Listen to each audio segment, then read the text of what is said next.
Yeah. Hey, we've got a hard finish at 10 past, so we'll have action time as well. So I'll be keeping on time. All right.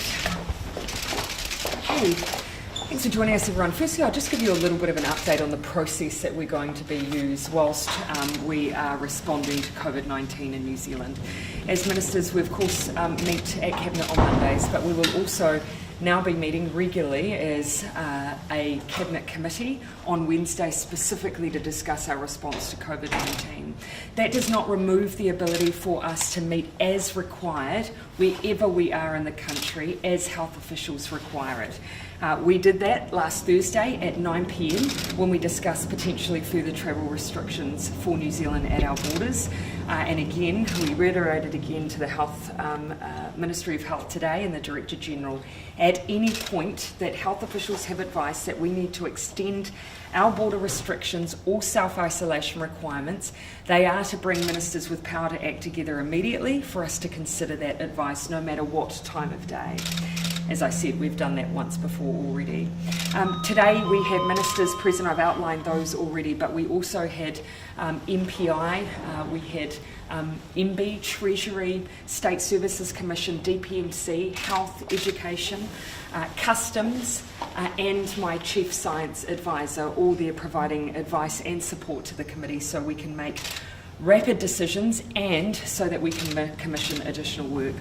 To give you an update of some of the things discussed at the committee today, our Minister for Economic Development visited Tairāwhiti region, one of the most obviously affected regions by COVID-19 this week. He reported back that there are opportunities for us to provide solutions that can keep workforces engaged in employment. Two examples, we have roading projects in the Gisborne area that we are funding through the PGF. We are working as we speak with NZTA on whether we can bring those projects forward and use our forestry workforce on those projects with a bit of extra training and support. Secondly, our forestry industry, as a matter of course, do at certain points in the season work on forestry roading. They at the moment lack the capital to start bringing that work forward, but are looking to work in partnership with us to perhaps find a way to do that so they can keep their workforce engaged while they wait for logging and harvesting to resume. We've also asked and will be receiving by Monday extra advice on prompt payment. It's one thing the business community asked us to work on to help expedite payment to business who may be part of procurement arrangements with the government. We also have agreed in principle to removing the stand-down period for those who are seeking income support through work and income. An in-principle decision has already been made. We are now going to go away and work on the definition issues and bring that back to Cabinet on Monday. Our goal is to make sure that those people who need immediate support because of the impact of COVID-19 are able to receive that support through work and income, and that's why we've made the in-principle decision to remove that stand-down period for them. Is that for the job seeker benefit or hardship grants? So for the benefit? At the moment, MSD have the ability to use hardship grants to plug the gap while often one-week stand-down periods are in place. What we're looking to do for those affected by COVID-19 is remove that stand-down, which is generally 1 week. What about businesses? We're hearing from them too that they're really struggling. That's not necessarily going to help them stay afloat. Yes, for businesses, of course, I've already outlined some of the things that IRD have moved on.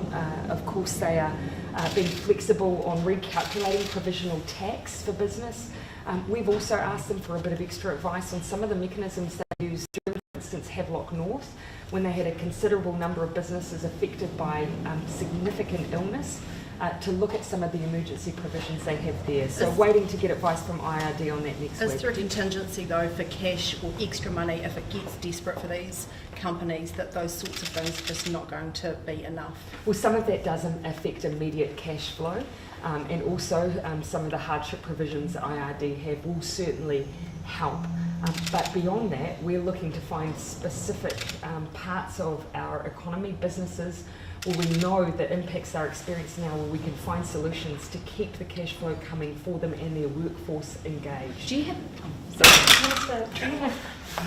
It looks like it might. Did you have an update from education?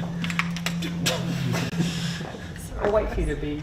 Do you want to? I'll let, if you don't mind, I'll let the answer to your question, Jane. I'll give you an update on education. Look, yes, we did have education around the table today. Clearly, our biggest focus is making sure that we protect the health of young people in our education system. They're providing active advice right now on the case that we have, but also working up the different scenarios we may have in the future, keeping in mind transmission rate amongst young people has been incredibly low globally, but that's not stopping us from being prepared for the different scenarios we might experience. Well, there's a couple of things. One of the specific areas that Mr. Twyford was looking at yesterday was around whether or not we can extend for people who perhaps have gone down to 2 or 3 days a week some further support from the system to allow them to train but also stay within the business. And so that's quite useful for those businesses to know they've got their employees there and readily available. So we'll have a further report on that at Cabinet on Monday. In terms of direct support to businesses, we're working that through on a sector-by-sector basis and a region-by-region basis. This is affecting businesses very, very differently. We've obviously got export-focused businesses where we've seen some immediate impacts. We've also got ones where import componentry is not easy to obtain as well. So we're working that through, and clearly we've got people on the ground. The Prime Minister's asked the Minister of Economic Development and the Minister of Social Development to get to some of the most affected regions. That was very successful yesterday. We want to do that in other places. Prime Minister, have you put down any back of the envelope calculations on how much money has been set aside so far with the relief that you're providing, or will be in the coming weeks and We months? are at this stage, what is dictating our decision is where the need exists. So this is about us going out, connecting directly with those sectors. I've already spoken with representatives from the hospitality industry, from our exporters, from the horticultural sector. We are not being confined by dollar figures, but rather working very proactively to address the needs that they're identifying with us. What's the rough estimate so far? Look, at this stage, probably some of the obvious areas where there'll be costs are, for instance, removal of stand down. At the moment, of course, these will only ever be estimates because at the moment it's too early to tell the wider impacts. We've had people contacting MSD, but my instinct is that those numbers are underrepresentation of the number of people affected because they're in the low hundreds, and I think the expectation is it will affect more than that. Was there any discussion about travel bans, any further restrictions to places like northern Italy, given the case? Of course, the flow of people is reducing daily as airlines are making decisions to cease flights. We, of course, have travel restrictions in place that really are amongst leaders in the pack globally. Many haven't made the decisions we have. In fact, we have more restrictions and expectations than now Australia does. But we are reviewing those daily. We have experts who are providing advice every single day on whether or not New Zealand should change its settings or expand them. So you're satisfied that the current settings in terms of those hotspots are enough to ask people to self-isolate? Yes, in fact, for instance, for the likes of Northern Italy, we sit amongst only, I believe, Samoa, Kiribati, Israel, and I think recently the UK, and having expectations on travellers from Northern Italy.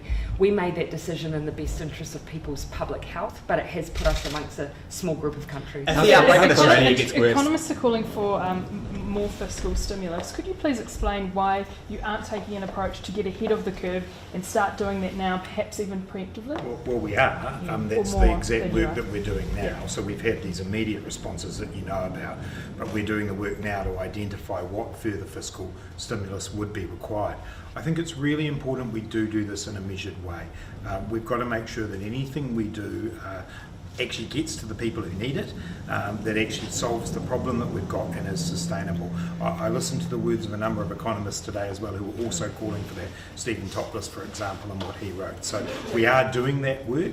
At the moment, the New Zealand economy is continuing to tick over. There are clearly significant problems for particular industries and particular regions, and that's why the Prime Minister has said what our focus is there. In fact, every single thing on the BNZ economist list that we should be doing as a government, we are. How close are you to adding Australia or improving, changing the the advice you give to travellers from Australia? Is it anywhere close to those sorts of restrictions? Oh, look, we at this point in time, as I say, we've been listening to the advice of our technical experts, and at this point, they have not provided us any advice to suggest moving in that area. But as I say, we're looking at that daily and basing it on real time. Obviously, this is a global issue and it is moving rapidly. Is the travel ban on Australia really Unfortunately, realistic? I better get on a plane, but I'll Can we need to get let some- Sorry, everyone. We'll be back though tomorrow.